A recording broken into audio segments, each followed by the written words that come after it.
got a submission here from mtfinger22 asking for some general advice on PID tuning the new build. Before we look at your black box log, I'm going to give you some general advice based on the parts list you've got here. You're going to have a really hard time tuning the copter very well with these ESCs. If you want to hear more about that, take a look at this video from my YouTube channel, Life's Too Short to Fly Bad ESCs. And the ESCs are such an important part of your copter's handling that there's people, and I had the same issue when I was on 3S. I had some fire red 12 amp ESCs, and I had terrible bounce back after flips that I could not. Rolls were okay. I had the terrible bounce back after flips that I could not get rid of, and I thought it was because I was on 3S and 6-inch props. And I thought you just had to be on 4S with 5-inch props to have good handling. And then, without changing anything else about my copter, I got some little B ESCs, and suddenly the copter flew way better, and I could tune it way sharper. But just that thing alone made such a huge difference. So you're going to hit a point if you pay attention to tuning, and if you're using Blackbox, you're going to hit the point where you just can't tune anymore with these ESCs, and your other gear is okay. Like, there's nothing wrong with the NACE 32, right? It's not a fancy, sexy F3 board, right? But it will run Clean Flight 1.12 or Beta Flight, and it will do all the fancy stuff that the F3 boards do in terms of the gyro sync and the PIDs and the filtering. It'll fly just as well, assuming it's a NACE 32 Rev 5. NACE 32 Rev 6 also fly just fine. But people I know have had hardware problems with them failing at a surprisingly high rate. So if it's a Rev 6, until it fails, it'll fly just fine. Nothing wrong with that. ZMR 250 frame, you know, they fly fine. They're sufficiently stiff. They're not going to cause you tuning problems. There are some things you could say about them that you know, they may not be the strongest frame in a crash, and they may not be the lightest frame, but they'll fly fine. You're not going to have a tuning problem because you're flying that frame. This motor, same deal. 50-30 props. I think you'll get better performance out of 50-40 in terms of additional authority, especially yaw authority. Okay, so that we might nitpick that a little bit. Your battery, you have a great battery, and you know, you're a little heavy at 570 grams. If that's not with a high def cam, if that's just naked, then you're a little heavy. But hey, you know, this looks like a first build, or maybe not a very first build, but an early build, and it's a really good effort, just a good parts list, right? Nothing to really nitpick too much. But if we did have to nitpick something, the very first thing I would nitpick is these ESCs. So if you intend to upgrade this, and if you intend to try and tune it really, really sharply, then start saving your pennies, and when you can, get a set of XM20 ESCs. They're about $10-12 a pop, so you'll spend about $50 for a set, perhaps. And that's about right.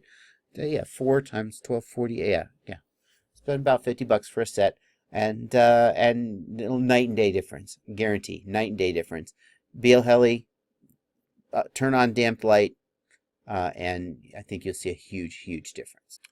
So let's go ahead and take a look at your black box. And I almost didn't post a video in response to this because your black box is mostly hover. There's no like fast forward flight. There's no sharp turns. You do some twitches like, oh, hang on, let me mute that. You don't need to hear that DVR audio. You do some fast twitches, but there's really not. You can look for some ringing a little bit, right? But there's just not a lot of tuning you can do with little stuff like that. That's not how you fly. So, but you gave me a flip to work with, and I can tune a flip. Okay, so let's have a look. And by the way, like in the flying that you're doing, it feels like perhaps your P gain is a little high on roll because you're doing very, very sedate flying. And I'm still seeing occasional times where the P term starts to wake up a little bit, like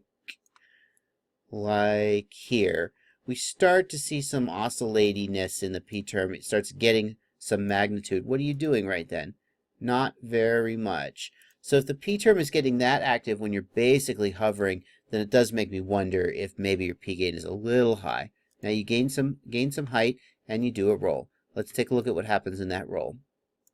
The P term pushes into the move strongly and then moves to oppose the move. So basically we get a good hard shove, and then the P term says, okay, that's fast enough. The P term spends the rest of the move trying to slow it down, which is okay. It's nothing. You're in the middle of a big acro move, so what exactly the P term is doing isn't too problematic.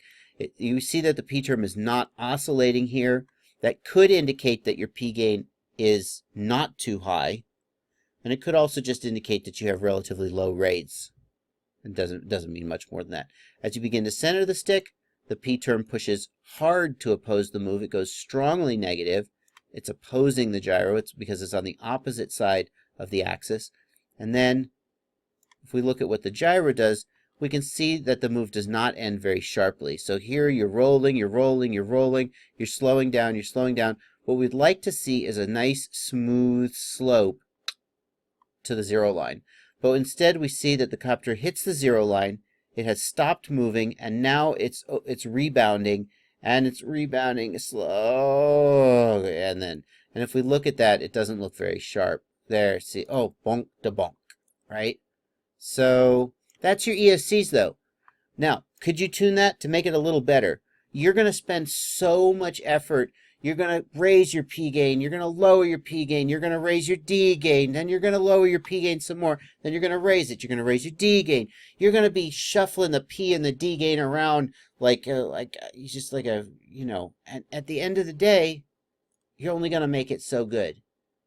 And if you just put better ESCs on there, everything will get way, way better. That bounce, I'm not promising it'll go away completely, but it'll get much smaller.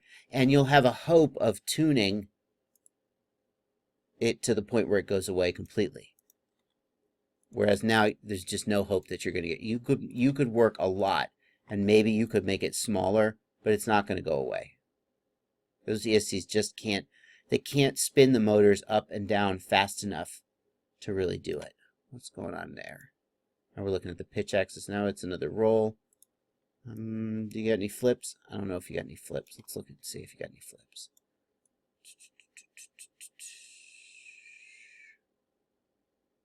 I don't know. Nothing in here looks too much like a flip. What's going on there? Some bounciness or bumpiness there. What's going on?